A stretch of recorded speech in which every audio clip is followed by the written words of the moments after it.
some reason. Yeah. Okay. So what shall we do? Shall we wait? Okay. Okay. Where are you, Sisa? Is it in your house? Yes. All right, great. Still waiting for you to come and visit. Of course, I have to. What is the situation in Brazil? Still kind of closing? You're not allowing foreign tourists, not yet? It depends on the country. Some countries we're open to. Some countries we're still, yeah. How about Japan? I think Japan at the moment still closed, but not maybe unless you have family or some sort of special reason to travel. But it should be open soon. So next year. Yeah. Okay, sure.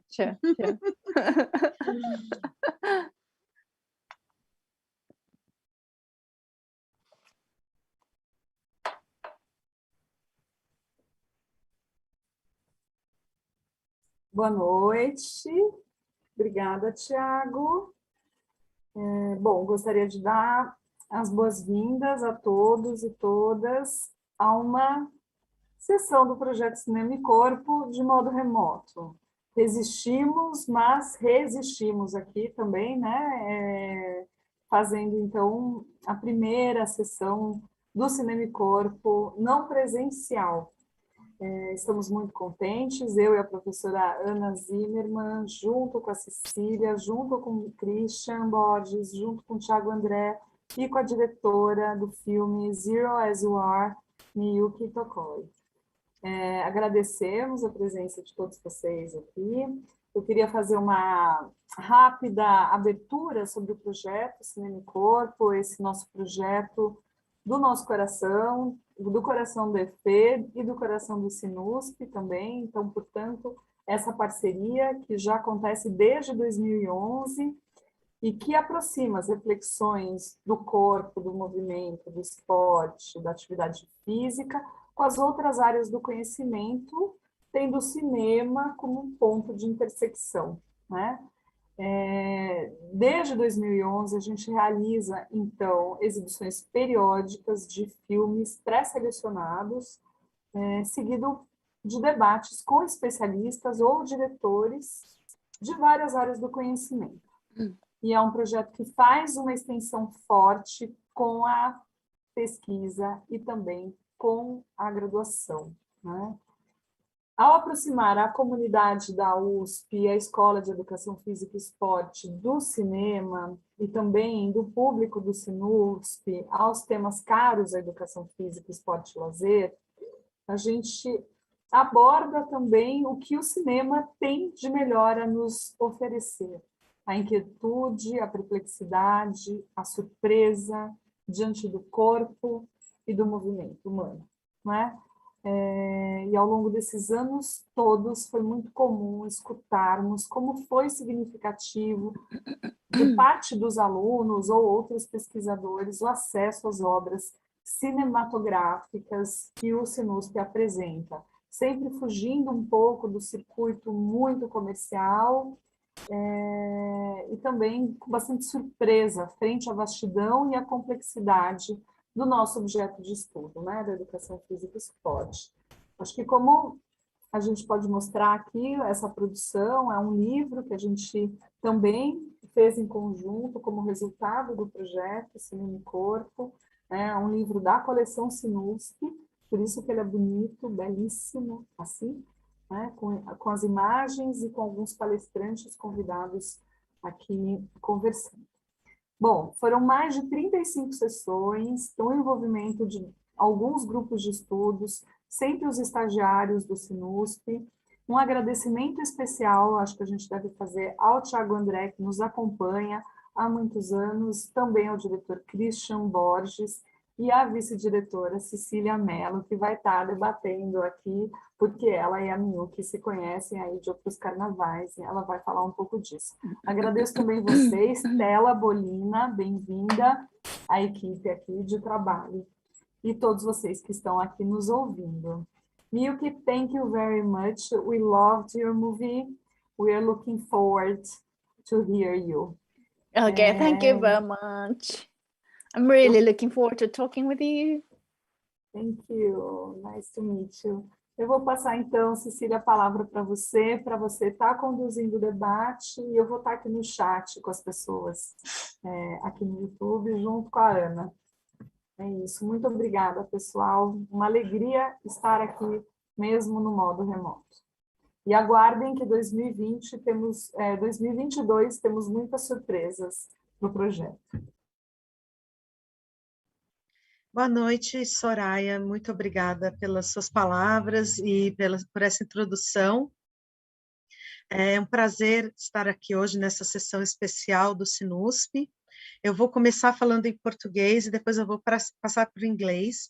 E ao longo desta sessão eu vou um pouco passar de uma língua para outra. Eu vou tentar fazer o debate, sim, em inglês com a diretora Miyuki, mas fazendo uma tradução não tão completa, um pouco mais resumida do nosso debate. Então, eu vou começar em português e depois eu passo para o inglês. Eu gostaria de agradecer a oportunidade de estar aqui hoje, dar a boa noite à Soraya e também à Ana Cristina Zimmermann, que coordenam esse projeto maravilhoso, Cinema e Corpo, e que vem com uma série de iniciativas há muitos anos com o Sinusp, sempre iniciativas e eventos de grande relevância. Então, é um grande prazer este ano fazer parte desse projeto, a partir desse visionamento do debate do filme Zero As You Are. Muito obrigada. Eu também gostaria de agradecer ao Thiago André pela toda a logística e organização deste evento, a Estela Bolina, que é estagiária do Sinusp, que também está dando um suporte técnico a este evento, e também ao diretor do Sinusp, o professor Christian Borges, que está nos assistindo e que vocês podem perceber, a Miyuki já fala até português, né, Miyuki? Ela já aprendeu um pouco de português, porque nós nos conhecemos há muito tempo. Então, eu vou fazer daqui a pouco a apresentação da Miyuki em inglês e me refiro a essa nossa amizade, mas o Christian Borges está assistindo, muito obrigada. Eu sou a Cecilia Mello, eu sou professora do Departamento de Cinema, Rádio e Televisão da ECA e sou também vice-diretora do Sinusp. Então, é um prazer. Boa noite a quem nos escuta e quem nos assiste hoje nesse debate com Miyuki Tokoi. Now I'm going to switch to English. So Miyuki, I was basically just saying good evening to everybody and welcoming everybody to our debate today. It is a great pleasure to have you here.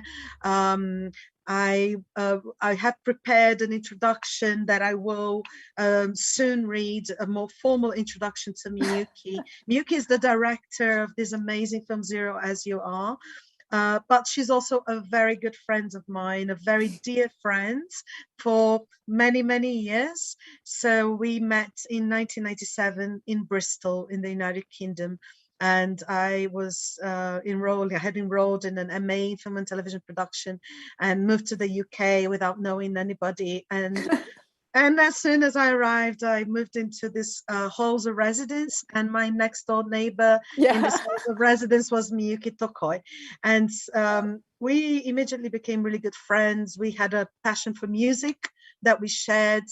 And Miyuki had worked with music before in Japan, so she had graduated from university, and then she had this career in music production, and so we bonded over music and cinema, and our friendship just grew from September 1997, and we're still very good friends, and we will be for life, really. So. Yeah. It is an incredible honor to have Miyuki here. She's a dear friend and an incredible director. And she's also a dear friend of Christian Borges, who is our head of Sinusp, who was also in Bristol at the time, studying towards an MA. So we all met there and became friends. So it is an incredible in a way coincidence that Soraya and Anna suggested Miyuki's film to this event. So it really is one of those convergences, those moments in time when, you know, things just conspire. And it was something that I mean, I had seen the film before, and I was already a fan. And then when the proposal came through Cinema and Body Project, and it just clicked. So it was a really wonderful idea, and we're very, very happy then to welcome Miyuki Tokoi at our Sinuspi and for this event. And I'm sure most of you who are watching us now have seen this film and will have lots of questions. I will now proceed to the introduction of Miyuki, a formal introduction of my dear friend Miyuki Tokoi. And then the way this evening is going to run is I'm going to ask questions after my introduction. I'm going to comment on the film very briefly, and then I'm going to ask Miyuki questions, and then she will answer the questions, and I will translate briefly, as I said, her replies. And then we will open to questions from YouTube, from the audience, and from Soraya and Anna. So Soraya and Anna will be monitoring the YouTube channel, and they will be sending me the questions, and I'll be very happy to ask Miyuki, convey your questions to Miyuki throughout the evening. So please feel free to use the YouTube comments chatter box to ask your questions, and then I will pass them on to Miyuki. So Miyuki Tokoi has an MA in Film and Television Production from the University of Bristol. As you did. as I do.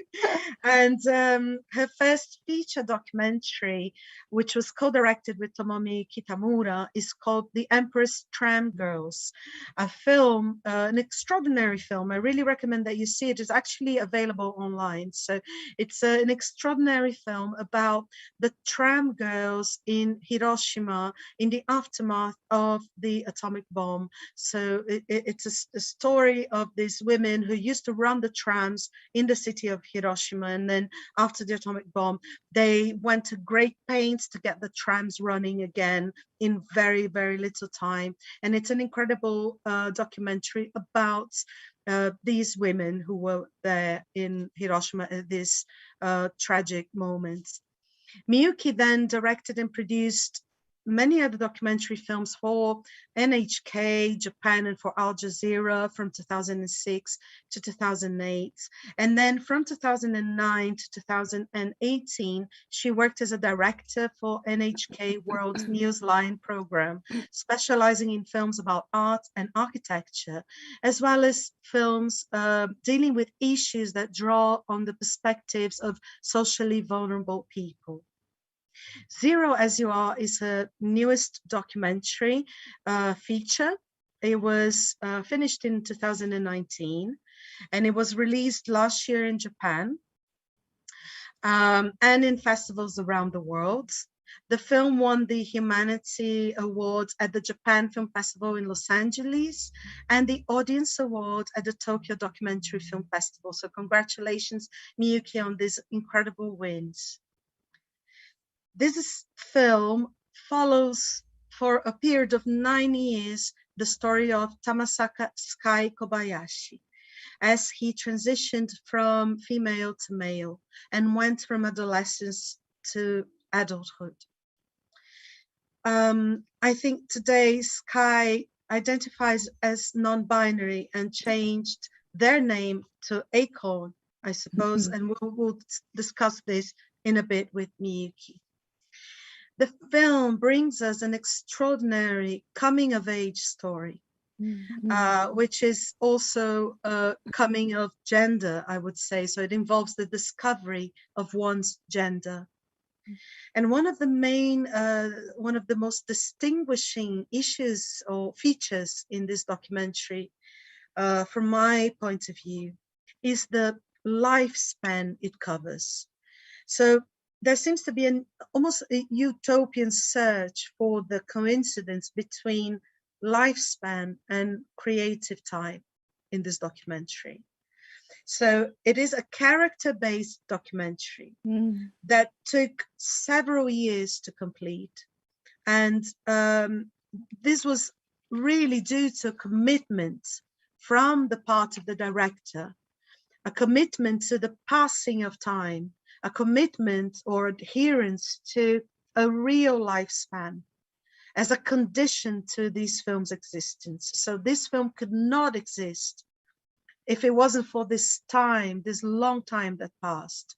And to the way I see it, this is testament to this incredible commitment from the part of the director, Miyuki Tokoi, to wait for events to happen rather than to rush things or to just film very quickly and make a documentary very quickly. So shooting would continue and continued indeed for many years. And as many years as were necessary to tell the story of this person, until decisive events happen throughout this lifespan. So there are different landmarks throughout this period of 9 years that Miyuki patiently filmed and patiently built into a narrative, a compelling narrative that has climaxes, that has turning points. So the film has a coherence to it that actually derives rather paradoxically from the long wait that it took to be finished. So it is a film that has this very distinctive quality about it that I would, really like to stress to our audience. The patience that it took to be finished, the respect for life and time, and a long lifespan that the film follows and waits patiently for events to actually happen. It is a film that therefore brings us through this commitment to the truth of the events, an intimate journey of self-discovery. And I'd like to thank Miyuki for her commitment and her dedication to this documentary and to this person that is Sky, that you bring to us through, this sort of amazing documentary that waits for time and things to happen at their own time. I'm going to briefly translate what I said to Portuguese. I'm not going to take very long, and then I'm going to go on to my questions. So, muito obrigada. Eu apresentei Miyuki Tokoi. Ela tem um mestrado em cinema e televisão pela Universidade de Bristol. Seu primeiro documentário se chama As Garotas do Bonde do Imperador. É um documentário sobre as motoristas de bonde em Hiroshima, no momento posterior à bomba atômica. É um documentário muito bonito que está disponível online para quem puder ver. E, em seguida, Miyuki dirigiu e produziu uma série de documentários para televisão. Ela trabalhou por muitos anos na NHK, no Japão, em um programa de notícias e documentários. Ela trabalhou como diretora. E esse documentário, Zero As You Are, é o seu documentário mais recente, que foi lançado no ano passado, passou em diversos festivais e ganhou prêmios em Los Angeles e em Tóquio. E é um documentário que segue a história de Tamasaka Sky Kobayashi, que faz uma transição de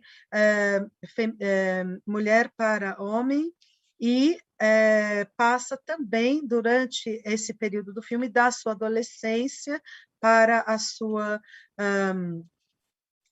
vida adulta. Né? Então, é um filme que é o produto de uma longa espera e de um compromisso da diretora com a passagem do tempo, essa passagem de 9 anos, que a Miyuki pacientemente esperou, observou e acompanhou a história de Sky e nos traz, então, nesse documentário extraordinário, que é produto, então, dessa aderência, uma aderência mesmo, às vezes realmente máxima e sem pressa, né? ao passagem do tempo, ao tempo real, ao tempo da vida e da existência. Então, é um documentário extraordinário que contém os principais eventos que ocorreram nesses 9 anos e que reflete, então, sobre essa passagem e essas transformações, essa viagem de autodescobrimento, de autoconhecimento de Sky, que hoje assina como Acorn. E a palavra acorn, em português, a tradução é um pouco estranha, é bolota. É uma pequena semente, uma semente que é traduzida como bolota em português, acorn em inglês. So, thank you so much. And now I'm going to ask Miyuki questions. Miyuki, thank you very much once again for being here. We're very happy. And I'd like to start by asking you about your meeting with Sky Kobayashi. How did you meet him? How did it come about? How did you get across him? And how did you, what attracted you to his story? Mm-hmm. Why did you decide to make this documentary? And are you still in touch with him? So actually 3 questions in one. Okay. So yeah, first of all, really thank you very much for having me in this wonderful session. And then I'm so honored to show my film in Brazil, which is the first, ever. And then I'm really kind of looking forward to talking with you as well as the viewers today. So first question is about the encounter with Sky. So at the time I was a director at NHK, and then I was making a news report for the news program for the world. And then actually it was one of the maybe 100 topics that I was following. At the time, 11 years ago that I first met Sky, at the time I was shocked to learn the gender fluid kids had a lot of suffering in schools in Japan.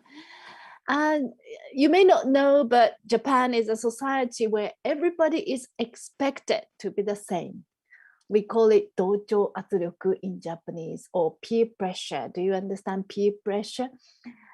Especially in schools in Japan, the peer pressure is so strong. We are kind of expected to do the same as all the friends, and then everybody is supposed to think the same way, act or behave in the same way. And school life quite often forces students to separate between boys and girls, such as uniforms, gym classes, or even seating order. I don't know the situation in Brazil, maybe you can tell me later. But I felt a strong urge to report about it because that was a new issue to be tackled immediately. And through the coverage, I got to know one girl who had just been accepted to be treated as a boy at his junior high school. I think he was one of the very first of several who were accepted by schools to attend as their desired gender.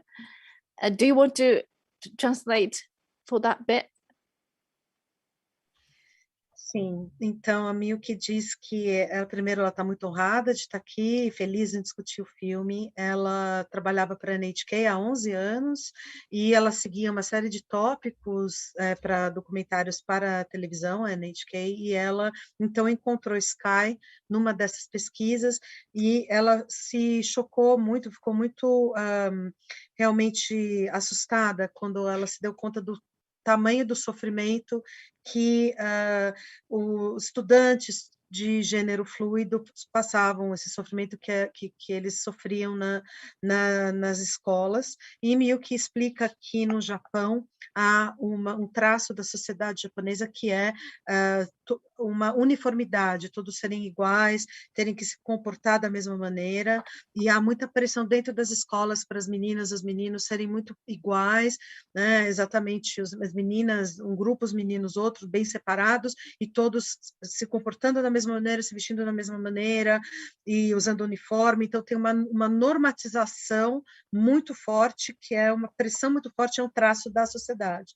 Então, quando ela conheceu Sky, ela sentiu uma urgência em tratar desse assunto. E ele havia sido, naquele momento, a primeira moça, menina, a ser aceita como um homem trans que iria iniciar um tratamento, então, um rapaz trans dentro da escola. So at the age of 15, Sky spoke out about what he was and how he wanted people around him to treat him. Also, Sky says there's no taboo, no problem to show his face and real name. I thought he was such a brave and honest kid.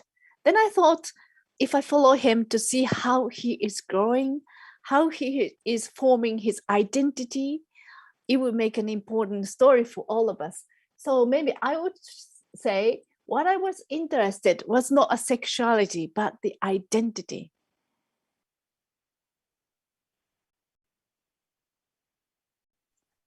Então, Miyuki diz que quando encontrou Sky, ele não tinha nenhum problema, nenhuma questão em ser filmado, ele mostrava o seu rosto, não tinha, quer dizer, abriu esse espaço para Miyuki, para que ela pudesse filmar a sua vida.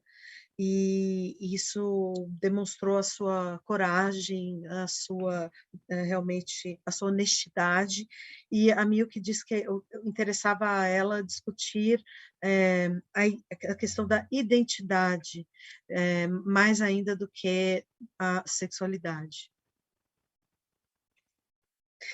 Thank you so much, Miyuki. And are you still in touch with Sky? Yeah.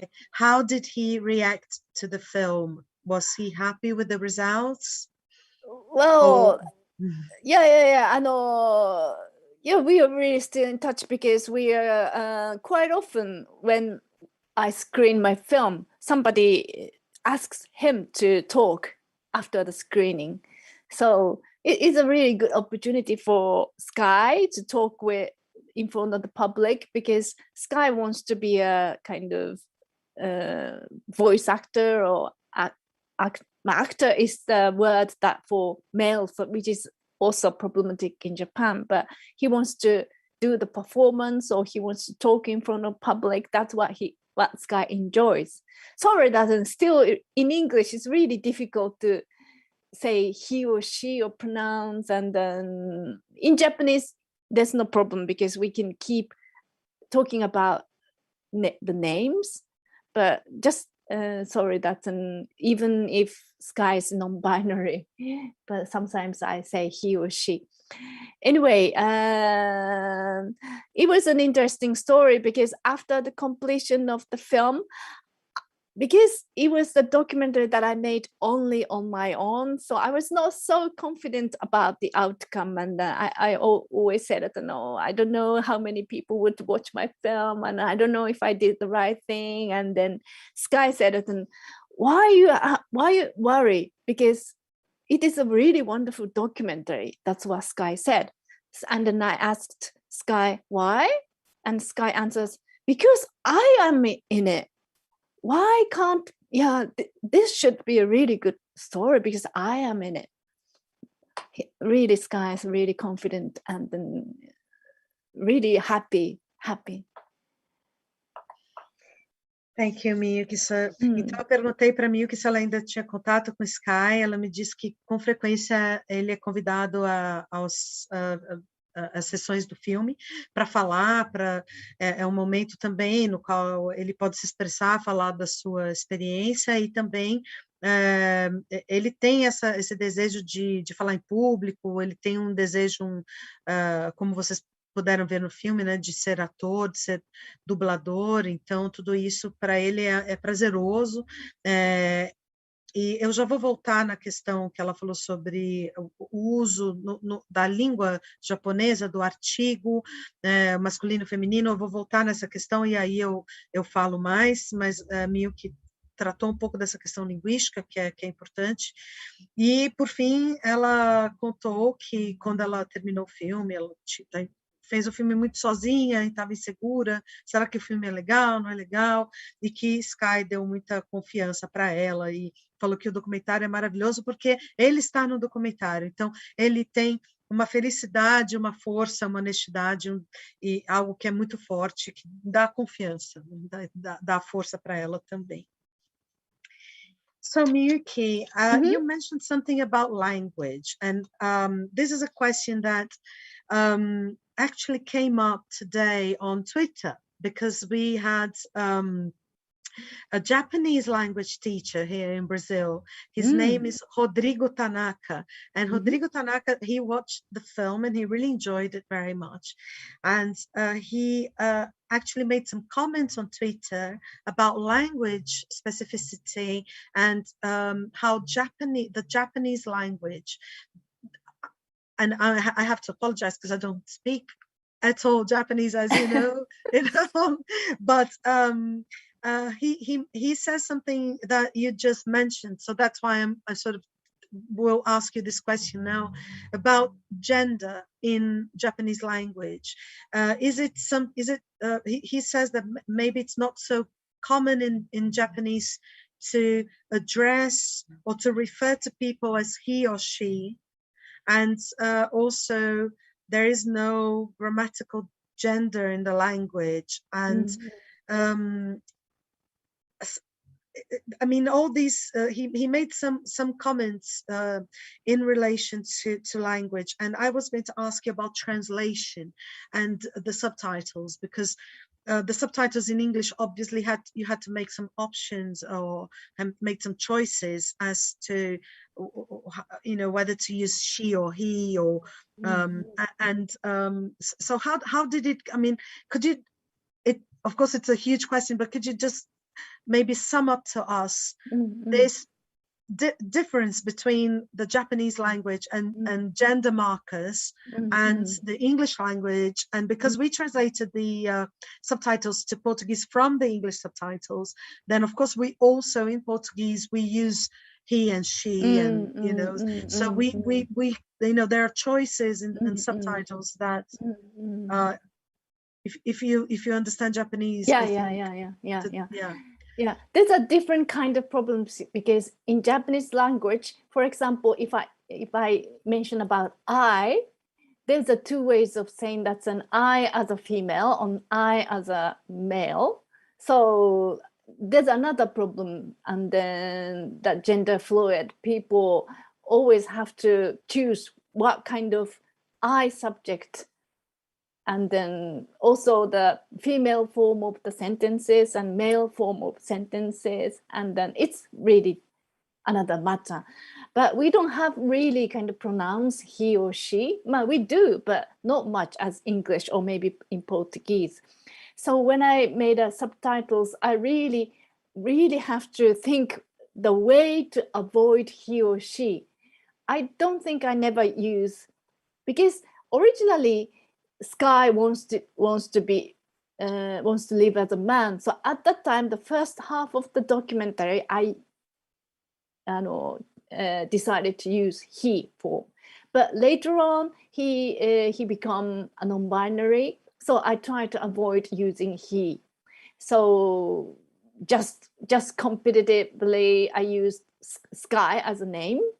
Or sometimes I think I sometimes use they, which seems to be the form for non-binary people. I don't know, but it's really well known. And then, so that was another challenge. And so at the time I realized this world, the basic assumption is that there are only male and female in this world. So all the language, all the systems are based on that. So I really want to gradually change that base concept as well. Então, a Miyuki diz que na língua japonesa há uma questão que para nós, lá no português e no inglês não existe, que é um uso da língua de acordo com o gênero. E isso é um problema sério para as pessoas que têm o gênero fluido. Então, falar como mulher ou como homem é diferente no Japão. Você tem frases e mesmo pronomes que são diferentes para homem e para mulher. Então, esse é um tipo de marcação de gênero da língua que nós não temos e que é bastante radical. Ao mesmo tempo, há essa atenuação, entre aspas, de não se utilizar tanto os pronomes feminino e masculino para se referir às pessoas no japonês. E que ela, na tradução para o inglês, que é algo que pode ter se perdido um pouco no português, ela tentou evitar ao máximo utilizar ele ou ela e se referia em geral a Sky, né, pelo nome, que é um nome que é neutro. Né? Mas que durante esse processo ela percebeu que a língua, qualquer língua, né, ela existe muito no mundo binário entre homem e mulher, ou masculino e feminino, perdão. Né? E que isso é uma questão que, quer dizer, esta luta pela visibilidade, pela aceitação, também passa por uma questão linguística. Thank you, Miyuki. I think I'll ask one more question before we open to the YouTube questions. Okay, okay. I was very interested, as I said in the beginning, but and now I'd like to ask you a bit more in detail about your directing decisions. So, as I said in the beginning, the film is a film that, waits for time to pass and for events to happen. But at the same time, it is a very edited. Of course, it is an edited film. You have to edit all this material that you had. So, you have this challenge of condensing 9 years into an 80-minute film. So I was curious to hear you tell us a little bit about the edit process. How long did it take? And you opted as well for something that I think is quite incredible, is the use of poems in the film. So as well as sort of condensing this 9 years, then you also introduce a layer of, I would say, intermediality in the film through poems, through music, and through graphs as well. So you use some graphs at some point. So it is quite obviously, a directing decision to kind of introduce these layers that are not from reality, but that sort of complement this incredible story. So if you could just let us know a little bit about the edit. How long did it take? How difficult was it? And your decision to include these other layers of information through poems and graphs. Yeah. Thank you very much for asking it, because Ceci is a specialist, expert in films and film production, and I've never been asked something like that. So I really appreciate your, deep. Trying to understand my film in a really deep layer. Yeah, editing itself, because I had more than 100 roles, so it was, I don't know, really long. But editing was not so difficult, because after 9 years of filming, I always have a good memory or something really unforgettable moment. So I just kind of forget about something that it didn't really stick to my mind. So I just picked up some moments of that I was moved, or I was impressed, or I was shocked, whatever. And when I kind of picked up all the elements into it, it automatically made a story, which is quite interesting. So I didn't really kind of do this and do that and exchange it, or it really simply made the story by itself, I would say. And then when I kind of picked up all the elements into one story, it was already kind of 100 minutes or something. So after that, I of course trimmed a bit or changed a bit, and then that. So yeah, film. Once again, film make their own story by itself. So another good question is about music and poems. When I talk about music, because Cisa introduced me, I started my career in a music business. So I think that many documentaries don't have music as mine. Maybe my film uses music a lot, even if it's a documentary. That's because I'm a music lover, and I believe in the power of if music and moving image combined in a best way, it even made a kind of stronger emotional moment. That's what I believe. So I've got a really good friend of mine who's a composer of the music. So I asked him to make the original music, and it's like a improvising music. So when I was playing the film, he was just at the same time he was composing the music just to fit to each scene, which turned out to be really good. I really love music of my film, especially that's an ending theme is from the Mother Goose rhyme, which is what a girl's made of, what a boy's made of, which is kind of very stereotypy lyrics. So I thought that really good. It's gonna be an antithese. Do you know antithese? Antithese to you. And then my friend composed the music to it, which worked really well. It was a hard process, but I found British boys and girls who live in Japan to sing that song, and we recorded it, and then really it was a really enjoyable moment. Poems, just because I don't know if it's a good idea. Can I just translate this? Yeah, sorry. Go ahead.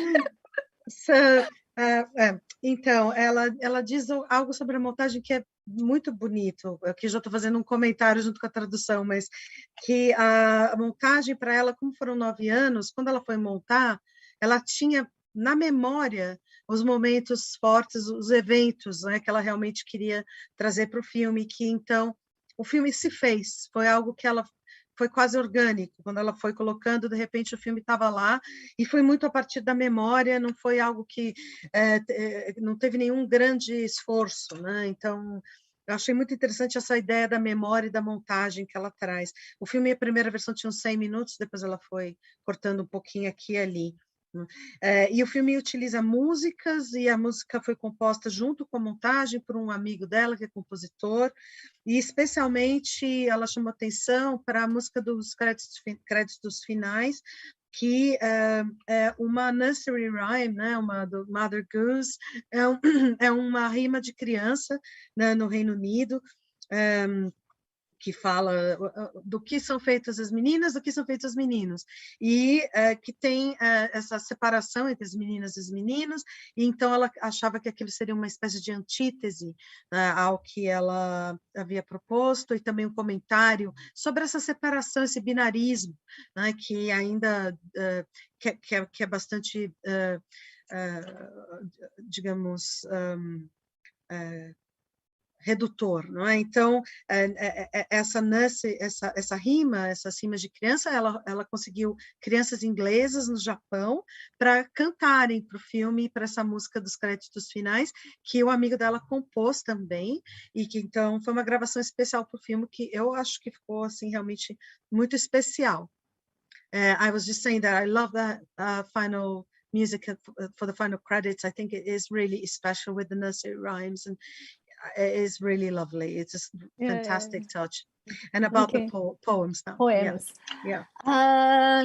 I don't know, some documentary critics, maybe you will say something, but it may not be a good idea to get too intimate with my subject.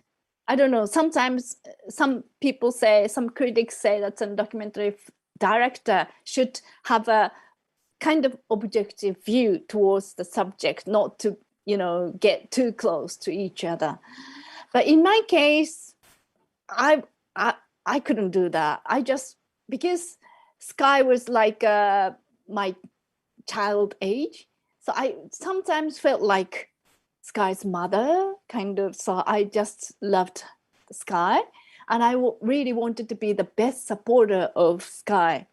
So learning that Sky wants to be a poet, and then I thought that Sky's poem is so moving and then really good.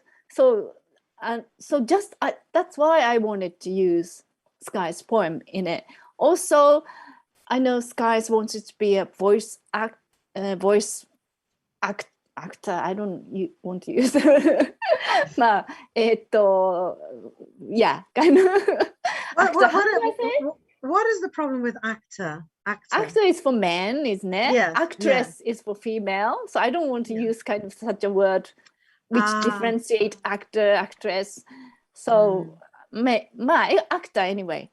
Maybe these days we call actor for female, for right? Women. Yes, in English we do. Yeah. So Sky wanted to be an actor, so I wanted to support that. That's why I used Sky to be the narrator of the film as well. It is actually Sky's debut as an actor. So, well, it's kind of mixed feeling. Do you understand? I think I definitely do. Então eu perguntei para ela também sobre o uso dos poemas e ela disse que ela falou algo interessante sobre o documentário, que algumas há uma certa diretriz, digamos, no mundo do documentário, para diretores de documentário, de tentar evitar excesso de intimidade com o seu personagem, com o assunto do documentário, no caso uma pessoa, seria importante no documentário sempre manter uma certa objetividade, mas que ela não conseguiu, porque ela se sentia quase como mãe do Sky. O Sky poderia ser filho dela pela idade, então ela realmente cuidou, ela sentiu uma proximidade muito grande, e ela sabe desse desejo dele de escrever, quer dizer, dessa escrita de poemas, e do desejo também dele ser dublador, e que então ela incorporou esses elementos dele no filme. Ela colocou os poemas ali durante o filme, pontuando o filme, e também fez com que ele narrasse o filme. Então, tem uma relação com essa proximidade, com essa relação de muito afeto que ela criou com o Sky. What do you think, as Cisa, as an expert? I'm not, you're the expert. I'm not the kind of the relationship between director and subject. Is there kind of ideal? Because my film, as you said, I'm kind of using my question bit, which kind of show also the relationship between us. So how did it kind of... Yeah, I mean, you are present in the film in some ways, so we can hear you. I mean, you're not completely absent from it.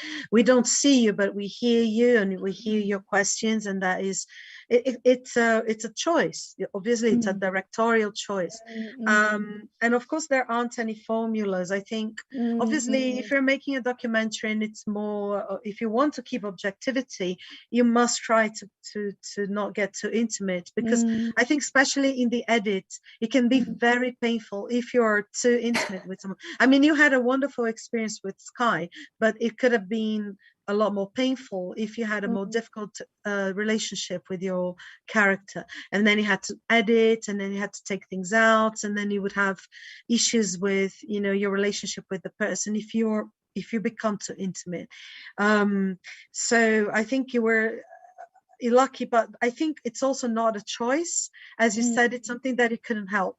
So you just feel very connected, you feel close to the person, and you follow this person for so many years, and it's very difficult not to care, not to feel close and intimate to the person. So I think documentaries can assume different forms. I mean, that is my and you know, there are more personal, more poetic, some are more objective. Documentary is such a broad, you know, sort of.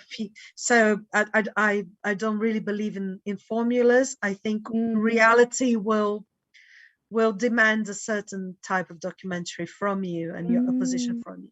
Wow, yeah.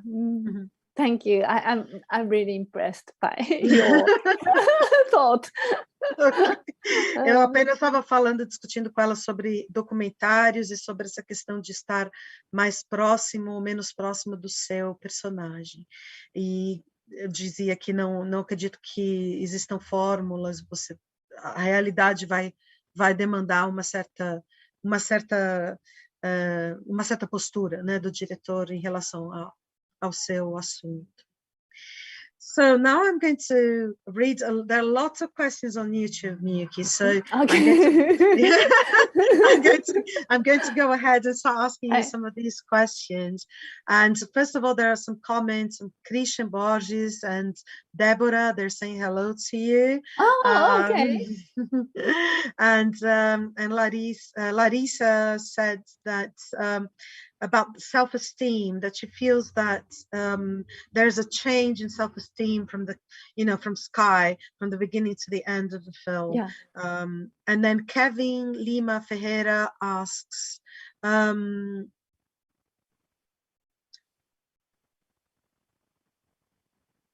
okay, so he's asking something about the subtitles, so the translation to Sky and Acorn. So the names are not, I mean, there was an option in the subtitles to translate to Sky and Acorn. How do you pronounce these two names in Japanese? How do they sound in Japanese? And why did you choose to translate to Sky and Acorn rather than his Japanese name? His Japanese name, exactly. And just one more question. Does he or they refer to themselves now as Acorn or Sky? Okay. Actually, Japanese names is Takamasa for Sky and Konomi for Acorn. But, you know, it is too difficult for the overseas audience to remember that. So it is just a simple reason that maybe Sky or Acorn is easier for them to refer to, because Takamasa even difficult for Japanese people to remember because 4 syllables. And then also anyway, I call him Sky because Takamasa's Chinese character uses Sky, so I always call Sky is Sky. And then what was the next question? Does he call himself now, or they, I don't know, as Acorn or Acorn? Sky? Acorn. So we should really refer to Sky as Acorn. And I keep referring. Okay. Well, yeah. So don't. But saying that, Skies not really don't care about such a thing, because names are just the nouns, right? And then even if, for example, about the gender, X-gender or non-binary, Sky doesn't really care about such names, because Sky is Sky or Acorn is Acorn inside. So we don't really have to be too sensitive about how to call with Acorn, or you can be more casual about Sky or Acorn.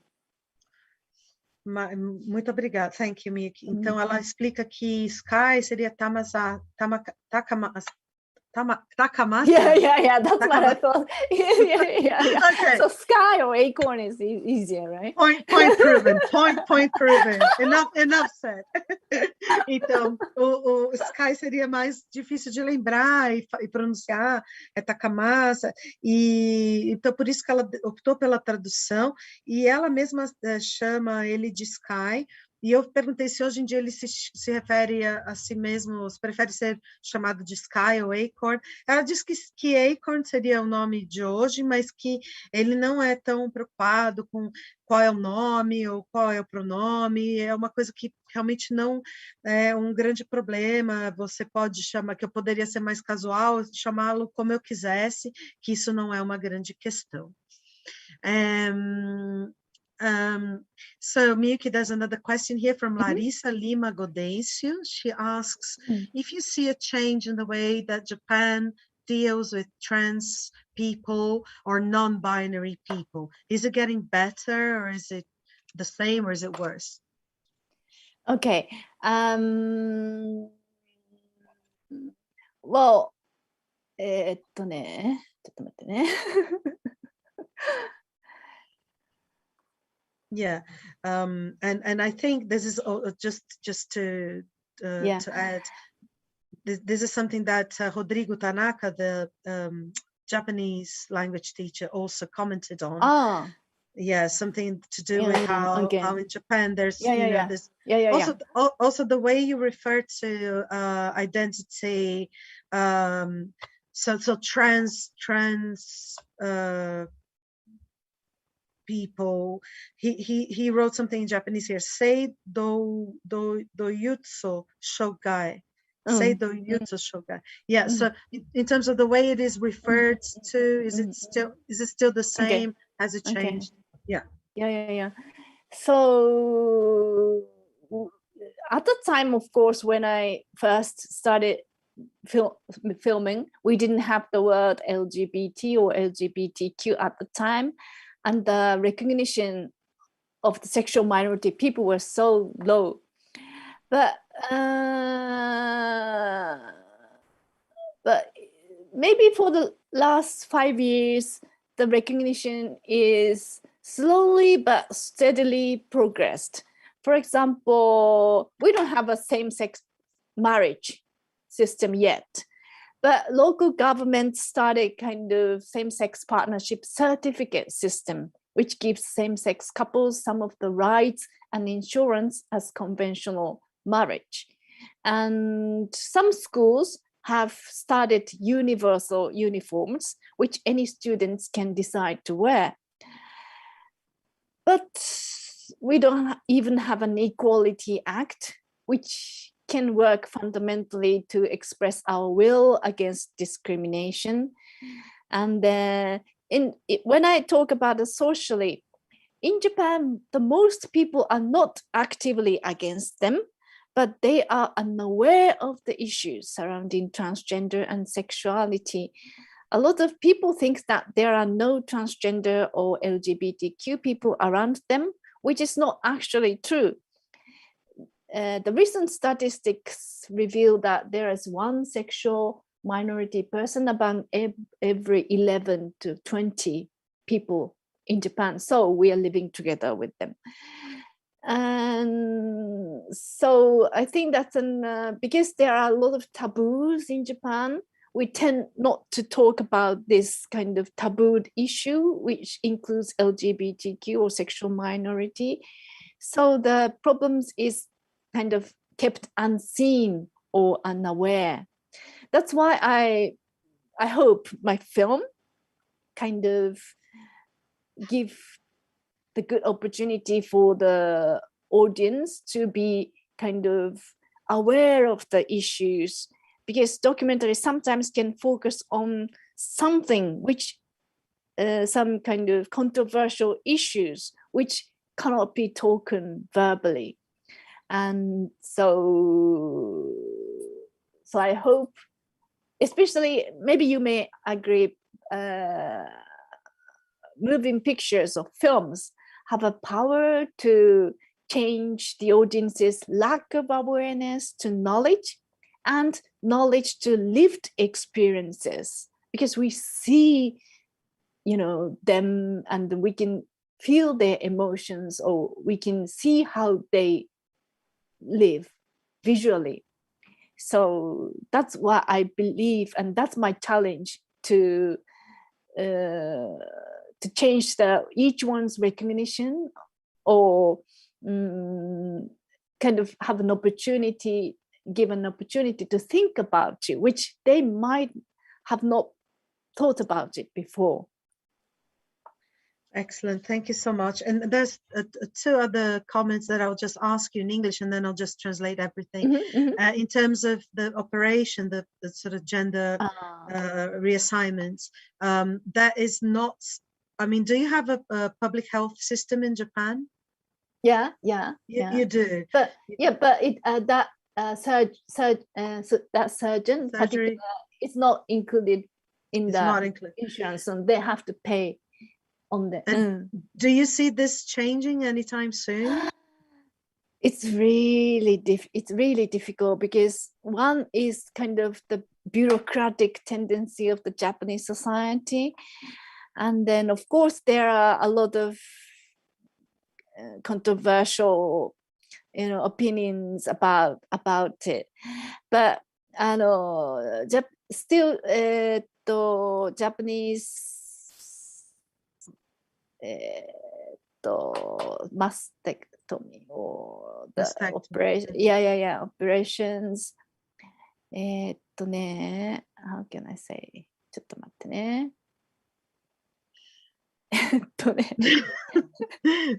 hang on a minute.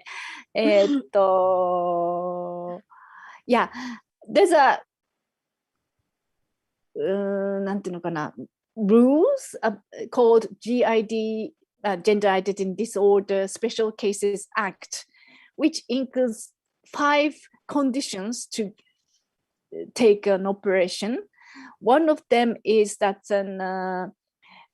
in order to change their passport sex, they have to do the operation, especially to get rid of their reproductive organs out, which is quite really hard rules, because it's really harmful for their physical body. And I think that most developed countries have already abandoned the requirements by the authority telling their people to have their reproductive organs removed in order to change their passport sex. But in Japan, so this issue is not only the physical issues, but very political issue as well. Okay. So I'm going to briefly translate, and eu vou traduzir, inclusive, algumas perguntas que eu não fiz aqui. A pergunta do Matheus José Arruda, que perguntou se o Japão está perto de garantir os procedimentos de transição de gênero gratuitamente pelo sistema de saúde público, e também uma pergunta da Larissa sobre o que a Miyuki achava da lei japonesa que obriga a pessoa a fazer a cirurgia de redesignação de gênero para poder depois mudar os nomes nos documentos. Então, a Miyuki comentou isso também, além da pergunta que eu tinha feito original, que era sobre a questão dos direitos, mesmo a mudança na forma como o Japão lida com as pessoas trans.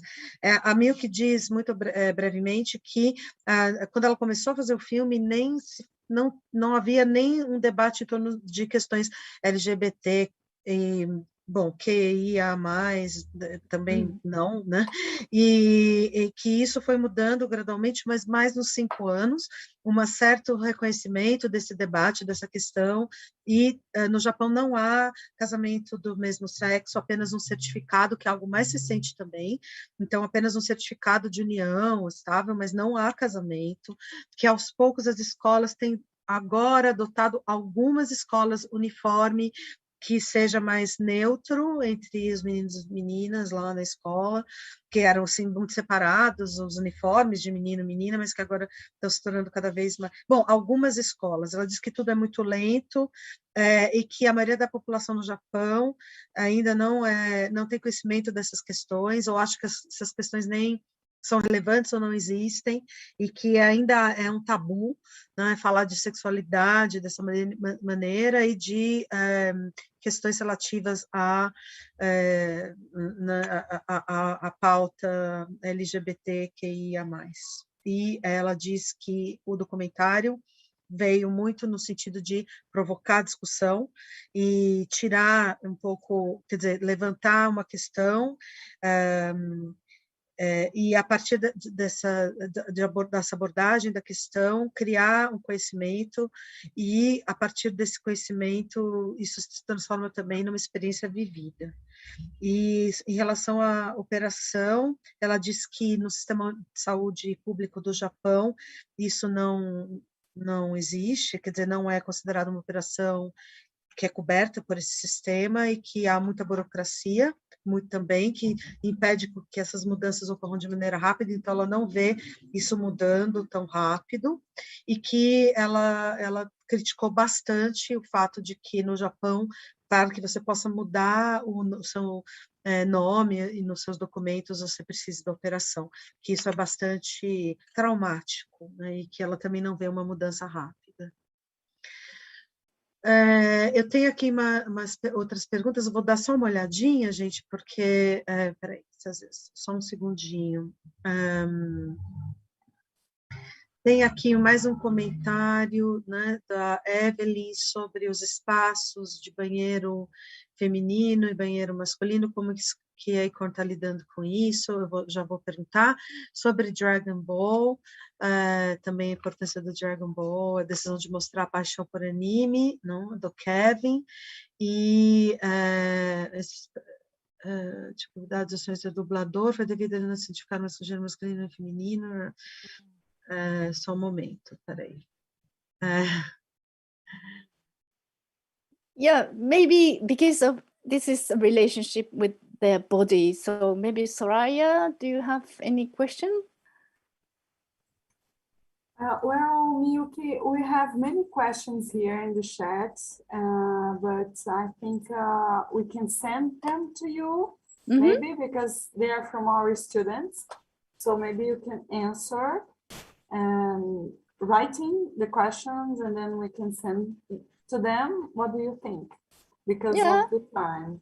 Yeah, but I think it's a subject that it needs more exploration, and your movie brings so much clarification on this theme because of the time. The time we have. We are honored to accompany Sky in this long period of time, and so it gives us a lot of hints. We were very surprised by the fact that these students dropped school. Physical education is one of this very hard subject for him, for her, and how many years did? It's very common that this public doesn't go to school anymore. They just don't go to school anymore. And Anime was the teacher he had for a long time. And how long? And he never went back to school? That's a question. Because I think physical education and sport should look for this. Sport is looking for this subject of this non-binary situation.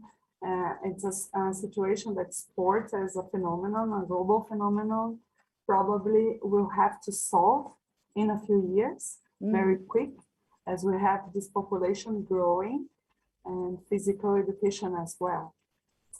So if you want to comment that, and then the next question, Cecilia, I think we can send to her. Yeah.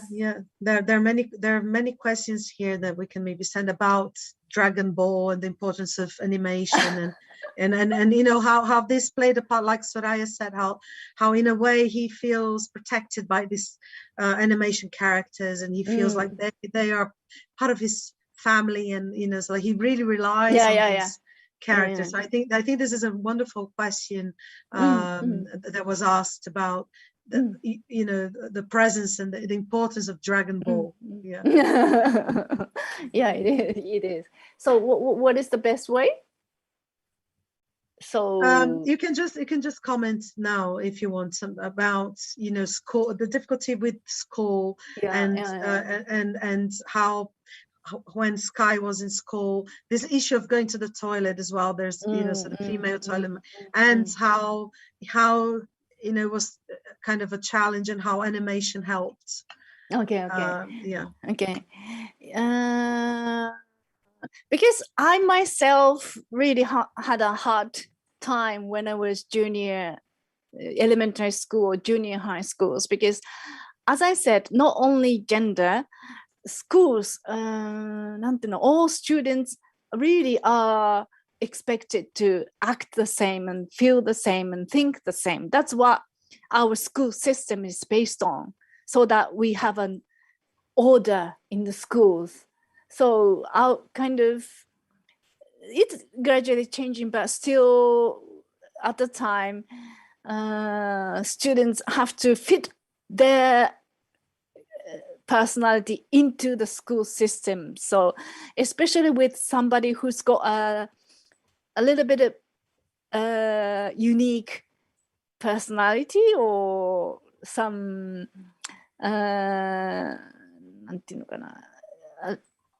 strong motivation of do something different, they are kind of they couldn't act freely. That's also I experienced. So especially for kids with gender difficulty, it must be really hard to fit their fit to their school life. So I think it's not only by schools, but one aspect of Japanese society. And because I realize that more and more people have a stressful life here, because they're depressed and distracted in this society. So that's why I really made my film. I'm not really only want to focus on gender, but just my message is just live as your own.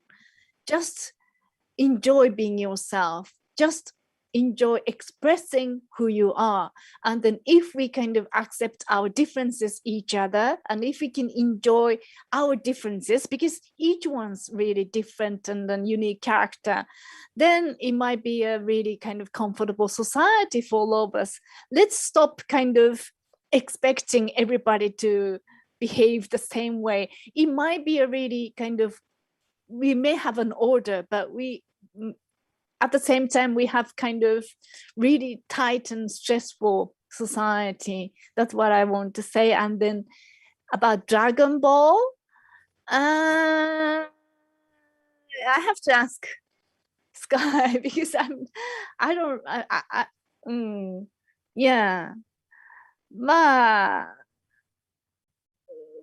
obviously that helped Skies to because especially there was a time that he couldn't attend the school, because he really hated wearing the girls' uniform, and then he couldn't go, and then he was watching Dragon Ball all day long. And then what else should I say?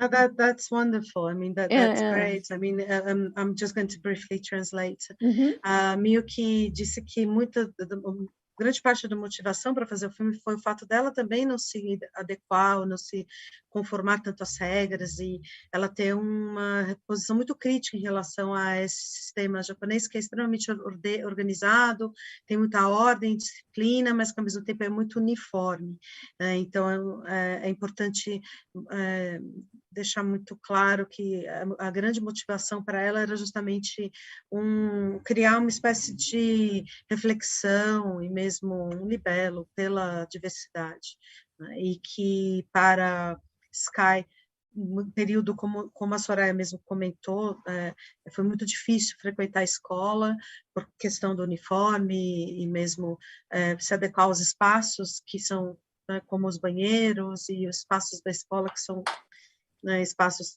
marcados pelo gênero, que para ele era muito difícil, e que então, durante um período, que é o anime em japonês, animação, teve um papel fundamental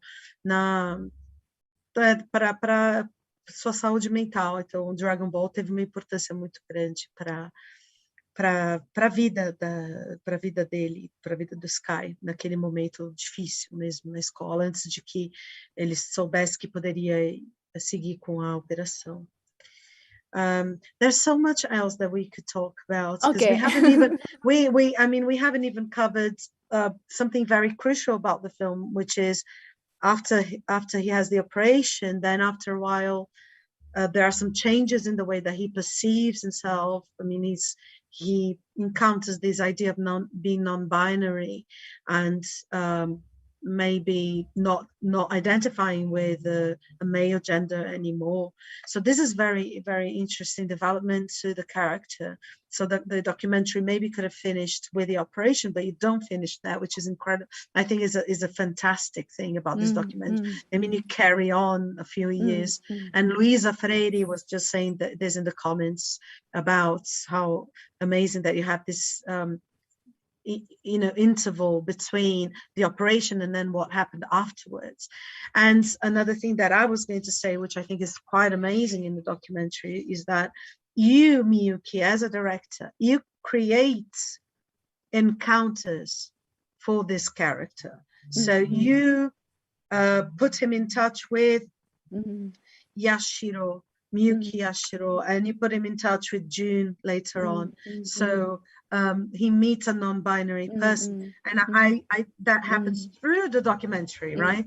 The documentary creates a reality and films a reality, and then produces a change in Sky's life as well. So I think that is absolutely fantastic. Actually, I wanted to talk about you asked about how documentary affect Sky's life, which is a really, really important topic about making a documentary, because obviously I want to be objective and I try not to interfere Sky's life, but as a documentary filmmaker, we have to be responsible. That may affect our subjects, and then sometimes filming somebody or making a documentary about something, we can be a very violent medium to interfere their life. We have to really feel the responsibility.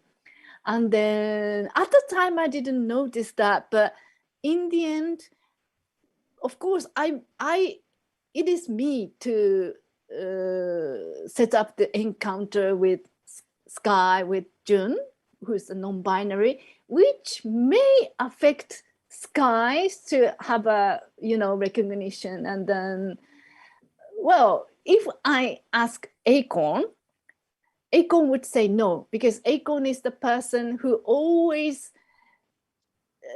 Akon doesn't make their own choice because of the exterior world.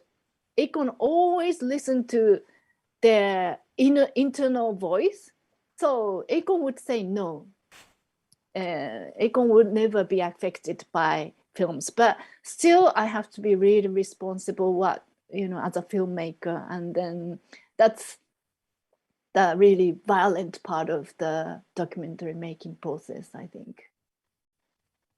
And just this question about the